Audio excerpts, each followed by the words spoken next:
Hello there everyone and welcome back to Warsword Conquest. So, Victor Lutzen finds himself in quite a situation with an onslaught of many different enemies from all sides coming at his newly formed Crusader Kingdom. He can feel his power and his position within this realm falling. Is he gonna die this way?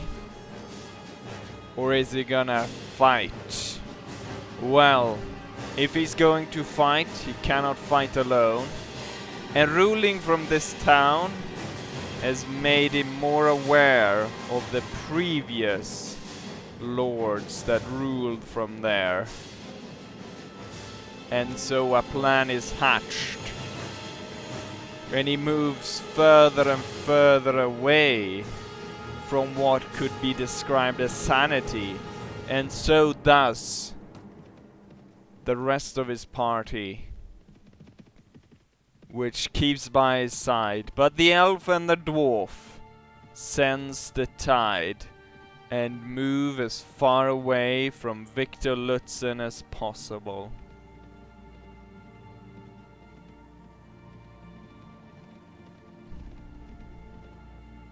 I'm in search of one man and one man alone.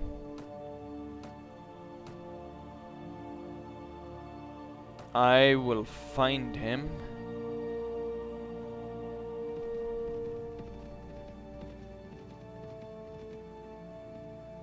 Because I am in desperate need of allies.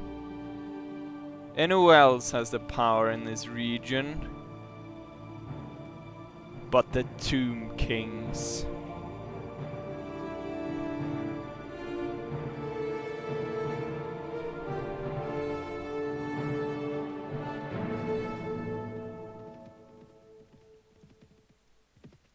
Riding back and forth across the desert for countless days, trying to track down the elusive king, only furthers to bolster his anger and his hatred towards those who have wronged him.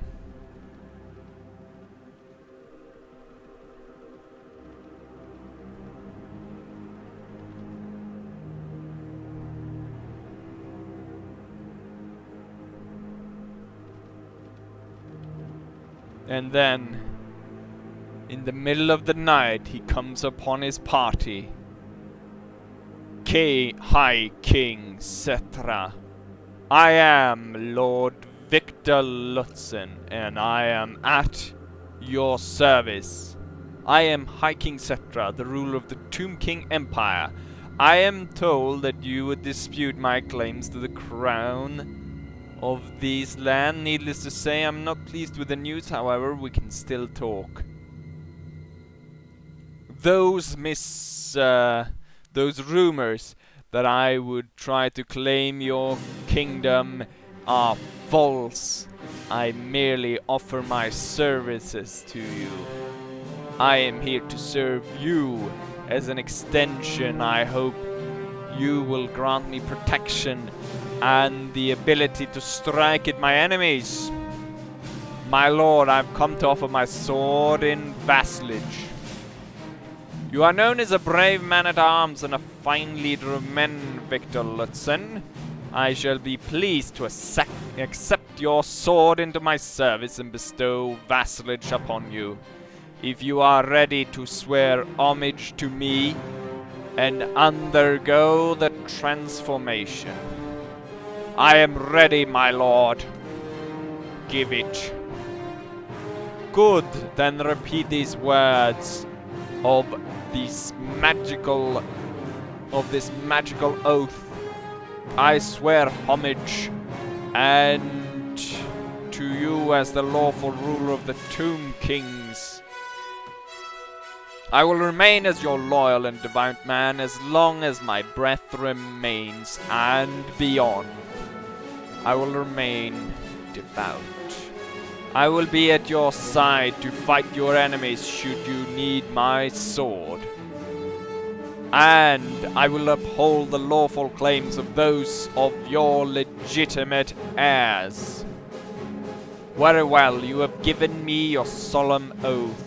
A magical bond will bound us forever, Lord Victor Lutzen. May you uphold it always with proper courage and devotion. Let it be known from this day forth, you are one of my sworn vassals, a lord of the Tomb Kings. I will grant you protection and the right to bear arms in my name, and I pledge that I shall not deprive you of life, liberty, or property except by the lawful judgment of your peers or by the law and customs of the land. You have done a wise thing, Lord Victor Lutzen. Serve me well in life and the afterlife, and you will rise high. Thank you, my lord. I have great hopes for you, Victor Lutzen. I know you shall prove yourself worthy and of the trust I placed in you. And so the transformation began of Victor Lutzen. Striking this unholy deal took a toll on his body, and so changes had to be made. And so the transformation was complete, but as said before, it took a heavy toll on his body, and he would never show his face again, forced to wear a mask to disguise the hideousness which hid behind it. He vowed now to strike at the Empire and to exact vengeance on those who denied him his rightful power. Ride forth through the desert and make my will be done.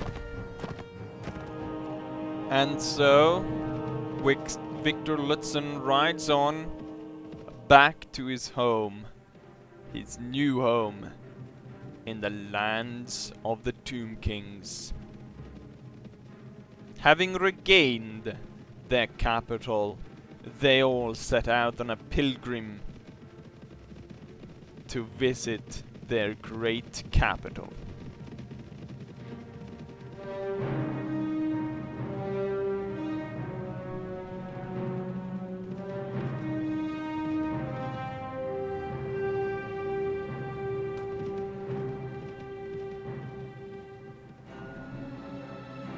The Tomb King Empire was now whole again. But there was no time to linger. The Empire must be restored to its former glory, and Victor Lutzen must have his revenge.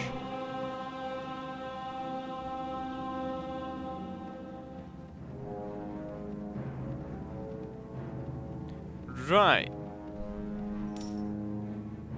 Ooh, very nice. We make quite a lot of money in the land of the Tomb Kings. That might just be, since this, I think it is the first payment I got. Yeah, it's fallen quite drastically. After this, the first one was 15,000. Now it's fallen down to 2,200. But that's because of a lot of rents that are set as none right now, and I think that's because quite a lot of places were attacked. 50 beastmen axe throwers. Can we take them on together with the villagers? Are there actual villagers? Ah, maybe because I set it as Empire, we will recruit Empire troops here.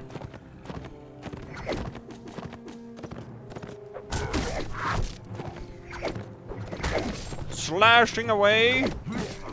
This nasty beastman.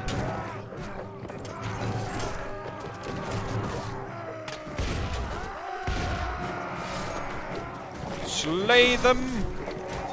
Probably take the time in between the episodes here to change out some uniforms for my companions. Or maybe I should just have a corrupt priest of Sigmar with me.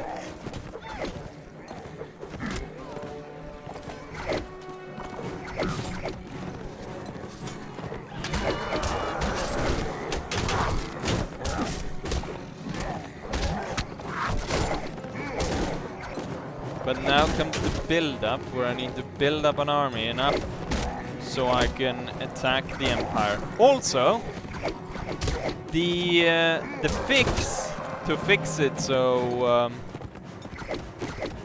so that you can, what's it called?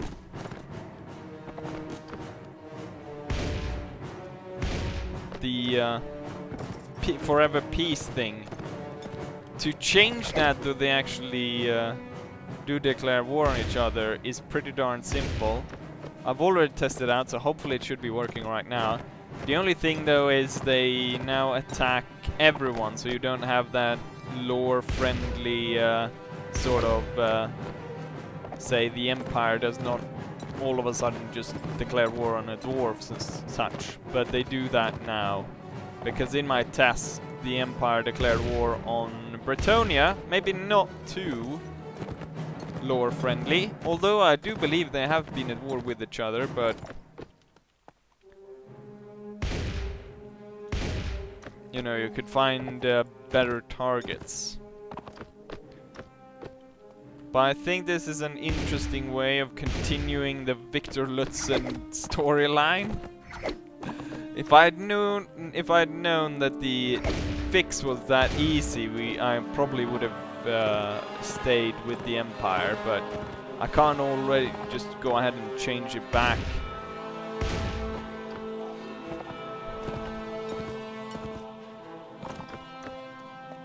But this will be interesting, and let's see what happens here. And as I said, with some of these, like the Warhammer mod, this one, I'll probably have other series. So this is the Victor Lutzen one, but later on I might have, you know, one dedicated to Chaos, where we will have someone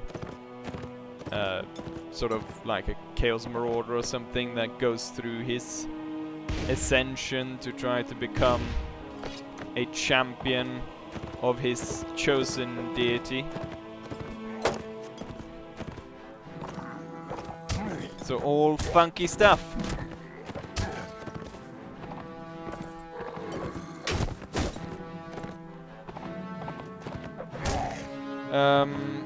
Just maybe I should mention what I actually did was, it's quite simple. I just googled it. One of the first solutions that come up was there were a few other things, but the one I think there's a few other things you can do, but the one thing I did was I went in to the mod files. I find something what was it called? Trigger something. Trigger. Should have actually. I did it like, well, 15 minutes ago. I can't even. Triggers something. And then you go in there and there's a whole lot of numbers.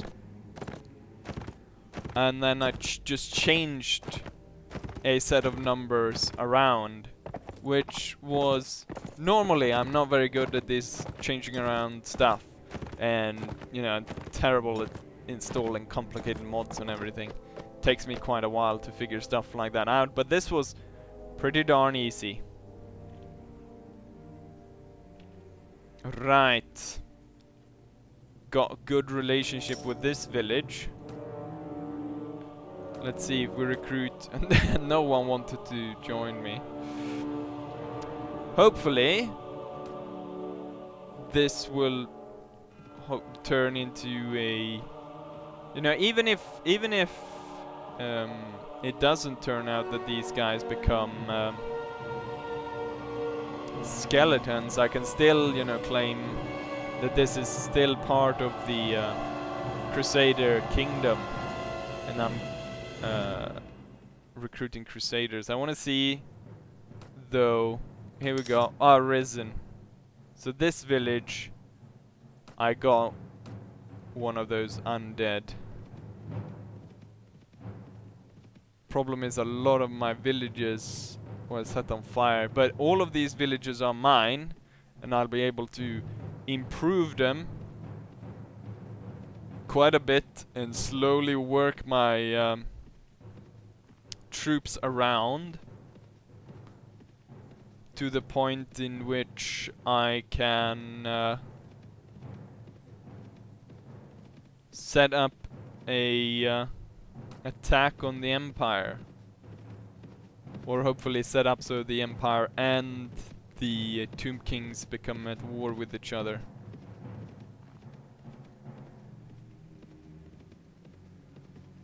Because at this point it should work, because I just tested it like a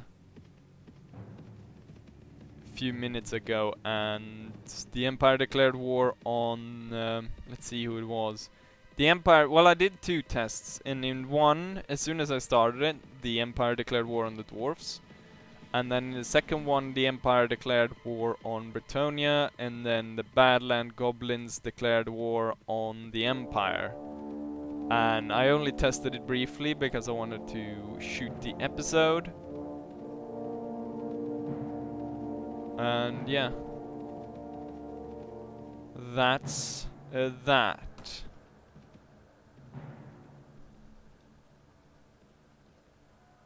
Let's see. I wonder, maybe I should, I guess that Runefang is still...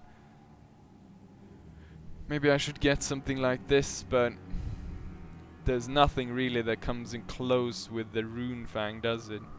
Although maybe I should get, instead of that warhorse, I should try to get one of these serpents instead. Riding around on one of these serpents.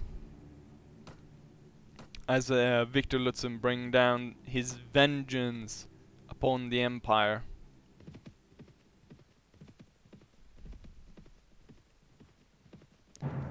What we really need to do is we need to... I've got quite a bit of gold. Oh yeah, we built a... we were building something here. A Blood Bowl stadium, was it? I think. Manage this town.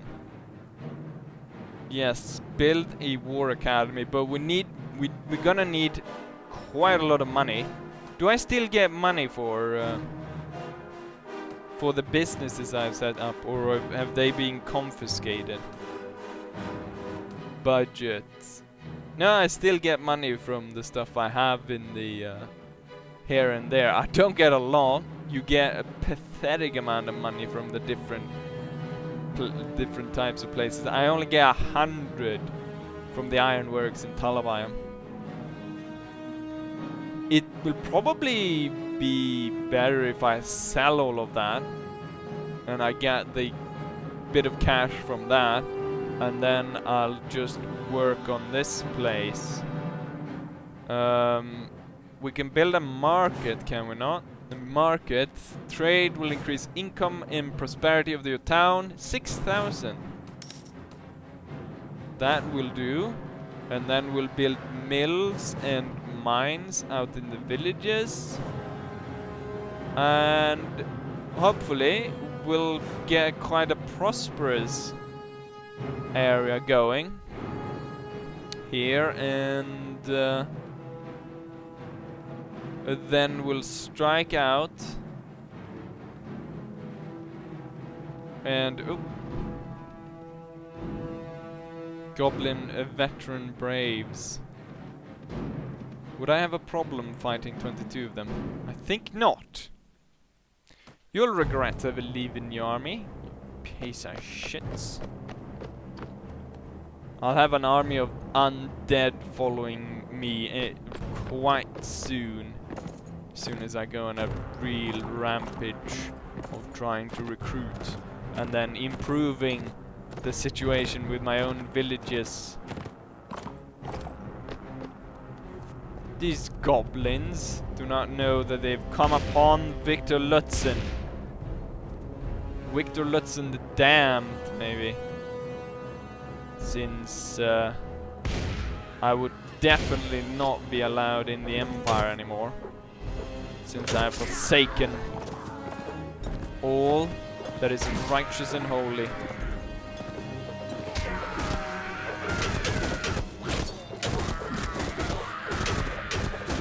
They're so small, I can't even hit them.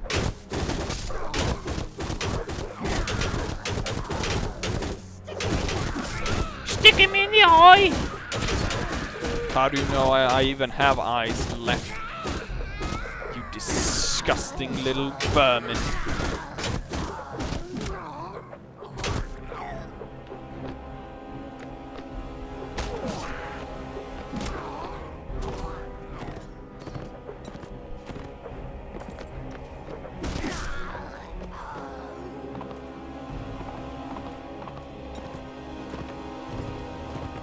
I think we got them all. Ah, there's one. Shoot him, Bastige! Let's see if we gave him one more attempt at shooting it. Ah.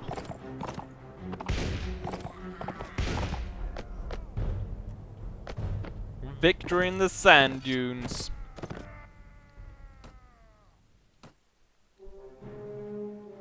A lot of crap. Nothing I really need.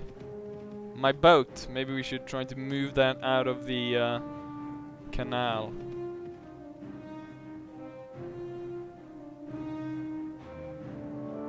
Ah, that could be my invasion plan for invading the Empire.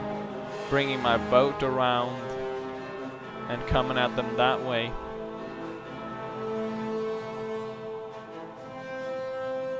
Manage this town, build a market. At some point I probably should build a temple as well to honor the great king, to allow me to come or be part of his empire. The mine costs 18 days. How about the mill? Takes 50. Let's milling around. Lots of mills all over the place.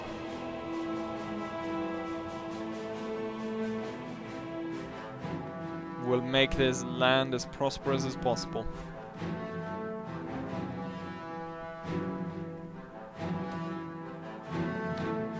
I would build a school, but the thing about the school is it gives 1+ every month, and every month is not a lot. Although building it very early is good, but it gives so little. I think if it gives 1+ each week would be a lot better. Because you don't get that much. That would take, you know, before it actually sort of starts to affect how many troops you can bring from the village, is I think sort of 5+ or something like that. It gives a slight bonus, or maybe it is 7, and that would take 7 months, and that's just ridiculous in the amount of time you would have to wait for the school to actually become effective. Let's see when this village comes back. Was that risen? Spearman, skeleton warrior. I mean, they lost to the goblins. They can't be all that good, so I'm gonna have to have lots and lots and lots of them. Right, my corrupted man of Sigma. The thing is, I can't really wear any of the Tomb King's armor since we're humans.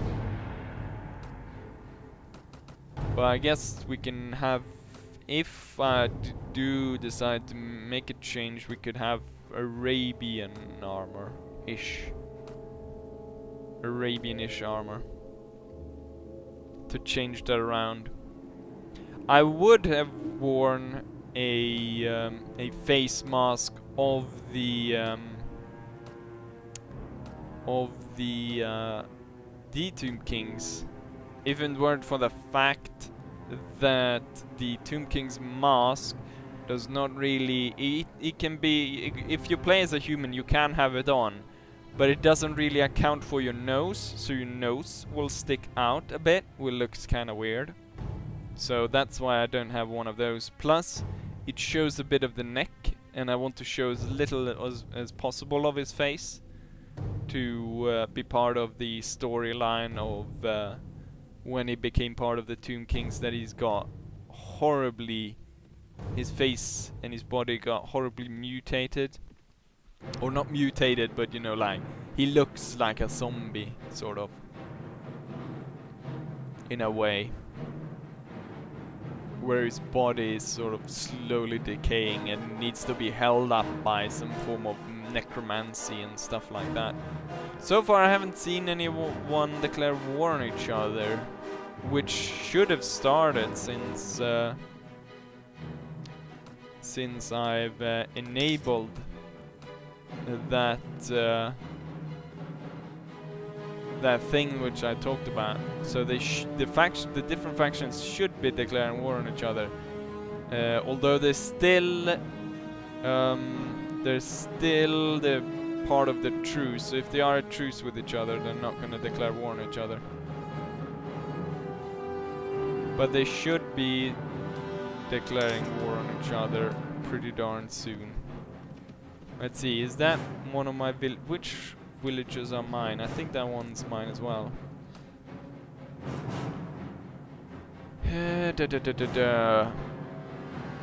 Mercerk. Is that the one? It's very poor. Because there were all of my villages was quite recently looted. I guess once I'm ready, I should do an incident with the Empire, similar to what I tried earlier with the other factions, to get them to declare war. Back and forth. So we could have that going.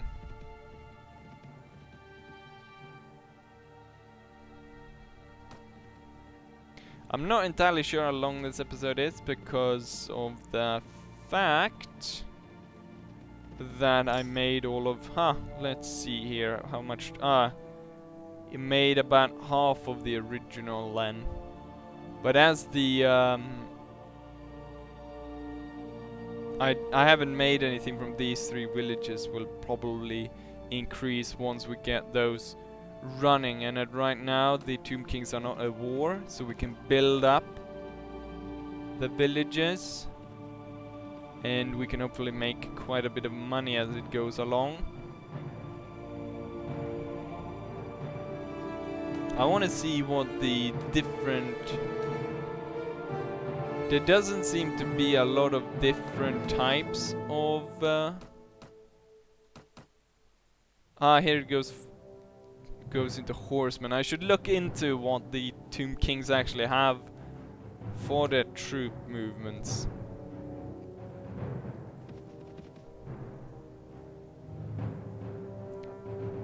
Right, but I think we'll end it right here. And hopefully by the time of the next episode I should have worked this area for quite a bit, and I would have changed out all that needs to be changed out, and maybe we can take on the Empire, and who knows what the where this story might bring us. But for now, I'll say as I usually do, I hope you enjoyed it, and hopefully I'll see you for the next one. Bye.